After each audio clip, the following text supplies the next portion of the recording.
اپنے مسائل کو حل کرنے کے لیے سبسکرائب کریں آپ کے مسائل کا حل۔ چینی اور مرچوں سے نظر اتارنا، کیا چینی یا مرچوں سے نظر اتارنا جائز ہے؟ بنت عارف واہ کینٹ سے۔ جائز ناجائز تو کی بات نہیں ہے، عبث ہے، لغو ہے، فضول ترین کام ہے اور اللہ پہ توکل کے خلاف بہرحال ہے، کیونکہ اس کا کوئی نہ قرآن و سنت سے ثبوت ملتا ہے اور کوئی دلیل نہیں ہے اس کے۔ دیکھیں دلائل یا تو قرآن و سنت سے ہوتے ہیں یا عقل سے ہوتے ہیں، نہ عقلی کوئی دلیل ہے نہ قرآن و سنت کی کوئی دلیل ہے۔ تو بعض لوگ کہتے ہیں کہ یہ تجربے سے ثابت ہے کہ بچہ رو رہا ہوتا ہے، مرچیں جلاتے ہیں تو بچہ چپ ہو جاتا ہے، اس کا مطلب نظر لگی تھی اور ٹھیک ہو گیا۔ تو خوب سمجھ لیں، عبداللہ بن مسعود رضی اللہ تعالیٰ عنہ سے ایک روایت ہے جس کا مفہوم یہ ہے کہ شیطان کیا کرتا ہے کہ بچوں کو نا چٹکی مارتا ہے، رلاتا ہے،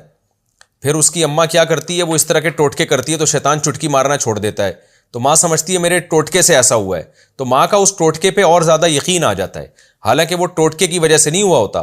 وہ اس لیے ہوا ہوتا ہے کہ شیطان جب آپ ٹوٹکا کرتے ہیں بچے کو تنگ کرنا چھوڑ دیتا ہے تاکہ آپ کا ٹوٹکے پہ یقین آئے، تو بار بار شیطان کرے گا، بار بار آپ ساری زندگی مرچیں ہی جلاتے رہو گے بیٹھ کے۔ تو اس کا حل یہ کہ بچہ رو رہا ہے تو یہ ٹوٹکے نہ کریں، آپ یہ حرکتیں اوٹ پٹانگ نہ کریں۔ مرچوں کا بچے کے رونے سے، انگریزوں کے بچے بھی تو روتے ہیں نا، وہ کیا جلاتے ہیں؟ عربوں سعودی عرب میں بھی تو بچے روتے ہیں، وہ کیا جلاتے ہیں؟ تو یہ انڈیا پاکستان میں ہی کیوں مرچوں کو برباد کر رہے ہیں آپ؟ تو یہ فضول حرکت ہے، چھوڑ دیں اس کو۔ میرے اللہ کا شکر ہے، اللہ کی دین ہے، میں تکبر میں نہیں کہہ رہا اور کوئی شو مارنے کے لیے نہیں کہہ رہا، اللہ نظر بد سے بچائے۔ میرے 15 بچے ہیں الحمدللہ، آج تک ہم نے نہیں کسی بچے پہ مرچیں جلائیں، ہمارے بچے بھی اللہ کے فضل سے بڑے ہو گئے، تو کچھ چھوٹے ہیں کچھ بیچ میں ہیں، کوئی بڑے ہونے کی کوشش میں لگے ہوئے ہیں، تو ہر طرح کے بچے الحمدللہ ہیں۔ تو ہم تو نہیں یہ حرکتیں فضول قسم کی، نہ ہم نے کبھی پی لیے کہ جھڑوایا، نہ کبھی جوتے دلوائے ان کے گردن میں، یہ اللہ نے ہمیں ان فضول چیزوں سے محفوظ رکھا ہوا ہے۔ کوئی بچہ بیمار ہو جائے اللہ سے دعا مانگتے ہیں، ڈاکٹر سے علاج کراتے ہیں، ڈاکٹر سے یا کبھی ہومیوپیتھک، کبھی حکیم، کبھی ایلوپیتھک ڈاکٹر، یہی چل رہا ہے اور اللہ کا فضل ہے جی۔ تو اس لیے جو ان ٹوٹکوں میں پڑے گا برباد ہو جائے گا، اور ہم نے دیکھا ہے ہمارے جو ریلیٹیو ٹوٹکوں میں لگے ہوئے ہیں وہ ٹوٹکے ہی ساری زندگی کرتے رہتے ہیں۔ آج فلانے کی مرچیں جل رہی ہیں تو کل سلبٹے گھوم رہے ہیں، پرسوں فلانا عامل آیا ہوا ہے ان کے گھر میں، سونگ کے جا رہا ہے، پتہ نہیں گند کر کے جا رہا ہے وہ عامل ان کے گھروں میں، اور آج فلانے نے کہہ دیا ان کے گھر میں یہ ہوا ہے، آج فلانے نے کہہ دیا، ساری زندگی عذابوں میں ہی گزرتی ہے ان کی۔ تو اللہ کے پر توکل کرو میرے بھائی، جب کوئی مسئلہ ہو، بچہ بیمار ہے، رو رہا ہے، زیادہ سے زیادہ سورہ فاتحہ، سورہ فلق، سورہ ناس پڑھ کے دم کر دو۔ اور کتنی اچھی دعا نبی صلی اللہ علیہ وسلم نے سکھائی ہے، حضرت حسن حسین پر آپ صلی اللہ علیہ وسلم وہ دعا پڑھا کرتے تھے، اعوذ بکلمات اللہ تامہ من کل شیطان وہامہ ومن کل عین لامہ، یہ نظر سے بچنے کی دعا ہے، یہ دعا پڑھ لیا کریں، بچے پہ دم کر دیا کریں، بس اتنا کافی ہے۔ مرچوں ویسی مہنگی ہو گئی ہیں اور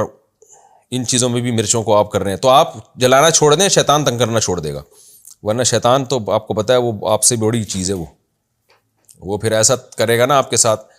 کہ آپ یاد رکھو گے، پھر مرچیں ہی جلاتے رہو گے اور پھر مرچوں سے آگے بڑھائے گا، کہے گا اب کچھ ہو گیا، اب عاملوں کو لے کر آؤ، پھر وہ آئیں گے گھروں میں سونگیں گے آپ کی بنیان اور چڑیاں۔ اللہ نے عاملوں پر یہ عذاب رکھا ہے کہ لوگوں کی بنیان اور چڑیاں سونگتے ہیں۔ لال مرچ سے نظر اتار سکتے ہیں، بہت سے لوگ قرآن و حدیث میں جو نظر اتارنے کا طریقہ ہے اس کے بدلے لال مرچ سے نظر اتارتے ہیں، کیا عمل ٹھیک ہے یا نہیں؟ اس کی کوئی شرعی دلیل نہیں ہے، لوگوں کے تجربے ہیں۔ بعض لوگ کہتے ہیں ہم لال مرچ جب جلاتے ہیں دھواں آئے تو دھواں نہیں آنا اس کی علامت ہے، نظر اتر گئی وغیرہ وغیرہ، اس ٹائپ کی کچھ چیزیں ہیں، ہمارے بھی اپنے خاندان میں بھی ہم نے دیکھی ہیں۔ تو عبداللہ بن مسعود رضی اللہ تعالیٰ عنہ سے ایک روایت ہے جس کا مفہوم یہ ہے کہ بعض دفعہ شیطان نہ بچوں کو تنگ کرتا ہے، بچے روتے تو جب کوئی اس طرح کے ٹوٹکا کرتا ہے نا تو شیطان تنگ کرنا چھوڑ دیتا ہے، جس سے لوگوں کا ان ٹوٹکوں پر ایمان مضبوط ہو جائے۔ تو مجھے بھی یہ لال مرچیں کچھ اسی طرح کا کیس لگتا ہے، کیونکہ ہم نے اپنے خاندان میں دیکھا ہے وہ جلاتے تھے بچے چپ ہو جاتے تھے، ٹھیک ٹھاک ہو جاتے تھے، جب وہ نہیں کرتے تو پھر بچے روتے تھے۔ تو ہم نے، میرے ماشاءاللہ اللہ نے مجھے اولاد دی ہے، میں نے کبھی ایسا نہیں کیا مرچیں جلائی ہوں، تو اللہ کا شکر ہے پھر ہمارے یعنی بچوں کے ساتھ وہ واقعات ہوتے بھی نہیں ہیں جو عام طور پہ لوگوں کے ساتھ ہو رہے ہوتے ہیں۔ تو میری ذاتی رائے ہے کہ یہ شیطانی کوئی مجھے عمل لگتا ہے، آپ ان چیزوں میں نہ پڑیں، ان لال مرچیں اور پیلی مرچیں اور یہ بٹے وٹے گھما رہے ہیں، پتہ نہیں کیا کیا کر رہے ہوتے ہیں لوگ، چھوڑ دیں ان چیزوں کو۔ سیدھا سیدھا جو رسول اللہ صلی اللہ علیہ وسلم نے دعائیں سکھائی ہیں، اعوذ بکلمات اللہ تامہ من کل شیطان وہامہ ومن کل عین لامہ، یہ دعا ہے، یا اس کے علاوہ جو صبح و شام کی دعائیں ہیں ان کا اہتمام کریں، بچوں پہ سورہ فلق سورہ ناس پڑھ کے پھونک لگا کے ایسے دم کر دیا کریں پورے باڈی پہ ان کے ہاتھ پھیر کے، اور بچوں کو خود سکھائیں بھی یہ کلمات۔ تو یہ نظر اتارنے کا طریقہ صحیح ہے۔ جو میں نے دیکھا ہے جو ان ٹوٹکوں میں پڑھتے ہیں تو نظریں بھی انہی کے بچوں کو زیادہ لگ رہی ہوتی ہیں اور وہ پریشان بھی زیادہ وہی ہو رہے ہوتے ہیں، اور پھر وہ ٹوٹکوں میں ہی لگے رہتے ہیں۔ بچوں کو نظر کب لگتی ہے؟ نظر سے بچنے کا طریقہ کیا؟ 1 مہینے کے بچے کو نظر کا اثر ہو سکتا ہے یا یہ بیکار کی بات ہے؟ اگر ہو سکتا ہے تو اس کے لیے کیا کرنا چاہیے؟ شاداب قریشی یو پی سے۔ شاداب قریشی صاحب، سب سے پہلی بات تو یہ کہ یو پی ہمارا بھی وطن ہے، ہم بھی یو پی سے ہجرت کر کے آئے ہیں، تو کوئی یو پی والا سوال پوچھتا ہے تو بڑا اچھا سا لگتا ہے۔ آپ دعا کریں میرا انڈیا کا چکر لگ جائے، میں سہارنپور جاؤں گا، سنسارپور ہمارا گاؤں ہے، ہمارے والدین وہاں رہا کرتے تھے، میرے دادا پردادا، بڑا دل چاہتا ہے، تو کبھی اللہ نے موقع دیا تو انشاءاللہ جائیں گے ضرور، پھر ہو سکتا ہے آپ سے بھی ملاقات ہو جائے۔ بہرحال آپ کا سوال ہے کہ بچوں کو نظر کب لگتی ہے، نظر سے بچنے کا طریقہ کیا؟ 1 مہینے کے بچے کو نظر کا اثر ہو سکتا ہے؟ دیکھیں، نظر تو حدیث میں آتا ہے العین حق، نظر برحق ہے، لگ سکتی ہے۔ کب لگتی ہے؟ بہت ہی ایکسٹرا آرڈینری کوئی بچہ خوبصورت ہو اور اس کو ایسے لوگ حسد کی نگاہوں سے دیکھیں تو اس کا امکان ہوتا ہے کہ لگ جائے،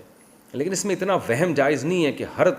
ایسے بیچارے عجیب عجیب سے بچے مارکیٹ میں آ رہے ہیں، ٹیڑھے میڑے سے، ناکیں بہہ رہی ہیں، نہ شلوار پہنی بھی انہوں نے، اور میلے کچیلے، وہ تھوڑا سا بیمار ہوتے ہیں، ماں کہتی ہے میرے بچے کو نظر لگی ہے۔ وہ بھائی اس میں نظر لگنے والی کوئی چیز ہی نہیں ہے، اس کو کہاں سے نظر لگے گی؟ نظر لگنے کے لیے ضروری ہے کہ کچھ ہو تو نا سامنے، تو ایک تو کوئی چیز ہو جس کو نظر لگے، دوسری بات یہ کہ جو چیز مشہور ہو جاتی ہے اس کو بھی نظر نہیں لگتی۔ اب کوئی بہت حسین ہے لیکن اس کا حسن دنیا میں پھیل گیا ہے، سب جانتے ہیں، جیسے یہ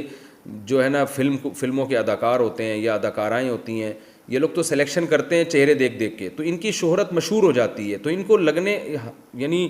ان کو نظر لگنے کا امکان کم ہو جاتا ہے۔ یا جیسے کسی کے پاس دولت ہے اور وہ مشہور ہے، سب کو پتہ ہے بڑا سیٹ ہے، تو اس کی دولت کو نظر لگنے کا امکان کم ہوگا، لیکن ایسے دولت مند کو نظر لگنے کا امکان زیادہ ہوگا جس کے پاس اچانک دولت آ جائے، یعنی غریب تھا سائیکل سے اچانک جناب وہ لینڈ کروزر پہ آ گیا، تو ایسے نظر لگنے کا امکان زیادہ ہوتا ہے۔ تو یعنی اچھمبے کی جہاں بات ہوگی نا تو نظر کا امکان بڑھ جاتا ہے، تو ایسے موقع پہ احتیاط کرنی چاہیے۔ جیسے یعقوب علیہ السلام نے اپنے 9 بیٹوں کو بھیجا نا، جوان خوبصورت بیٹے تھے، مصر بھیجا تو کہا کہ ایک دروازے سے داخل نہ ہونا۔ وجہ یہ تھی کہ کسی کے 9 جوان بیٹے اور سارے لمبے قداور، عام طور پر ایسا ہوتا نہیں ہے، اور پھر اتنے خوبصورت، جن کے بھائی یوسف علیہ السلام ہوں، جن کو اکیلے کو آدھا حسن دیا گیا، تو ظاہر ہے بھائیوں میں بھی تو حسن ہوگا نا، تو وہ بہت ہی کوئی ایکسٹرا آرڈینری، کوئی جب الگ سے کوئی خاص چیز ہوتی ہے اور اس میں بہت ہی اٹریکشن ہو لوگوں کی، تو اس میں نظر لگنے کا اندیشہ ہوتا ہے۔ تو اس کا طریقہ یہی ہے، سب سے پہلے بات یہ کہ اس کو لوگوں کے سامنے اچانک ایکسپوز نہ کیا جائے، ظاہر نہ کیا جائے۔ جیسے یعقوب علیہ السلام جہاں رہتے تھے وہاں تو سب جانتے تھے ان کے 9 بیٹے جوان ہیں، وہاں نظر لگنے کا چانس کم تھا، لیکن جب مصر میں جا رہے ہیں تو مصر میں تو لوگ نہیں جانتے تھے نا، وہ جب دیکھیں گے 9 بیٹے اکٹھے جوان ہٹے کٹے خوبصورت آ رہے ہیں تو وہ ان کو نظر لگنے کا اندیشہ تھا کہ یہ کس باپ کے بیٹے ہیں اور باپ کتنا خوش قسمت ہوگا، تو کیونکہ وہاں لوگ معروف نہیں تھے اس سے مصر میں۔ تو اسی طرح کوئی بھی ایسی اچانک جس میں کوئی حسن ہو یا کوئی دولت ہو یا کوئی بہت بڑی نعمت ہو تو اس میں نظر کا بہرحال اندیشہ ہوتا ہے، تو ایسے موقع پہ ایک تو لوگوں کے سامنے اس کو آہستہ آہستہ ظاہر کرنا چاہیے، دوسرا دعاؤں کا اہتمام کرنا چاہیے۔ نبی صلی اللہ علیہ وسلم اپنے جو حضرت حسن حسین کو جو دعا آپ پڑھتے تھے اور ہمیں بھی سکھائی ہے، اعوذ بکلمات اللہ التامہ من کل شیطان وہامہ ومن کل عین لامہ، اس دعا کا اہتمام کرنا چاہیے، اور رات کو سوتے ہوئے سورہ فلق اور سورہ ناس 3 دفعہ پڑھ کے اپنے ہاتھ پہ پھونک مار کے پوری باڈی پہ پھیرنا چاہیے وہ ہاتھ، اس سے بھی نظر سے بچنے کا اہتمام ہوتا ہے۔ اور بچے کے اوپر ماں باپ ہاتھ پھیر دیں، یا یہ جو اعوذ بکلمات اللہ التامہ والی دعا پڑھ کے اس کے اوپر دم کر دیں، تو اس سے انشاءاللہ حفاظت ہوگی۔ باقی اللہ پہ توکل کریں، زیادہ اس میں وہمی نہیں بننا چاہیے۔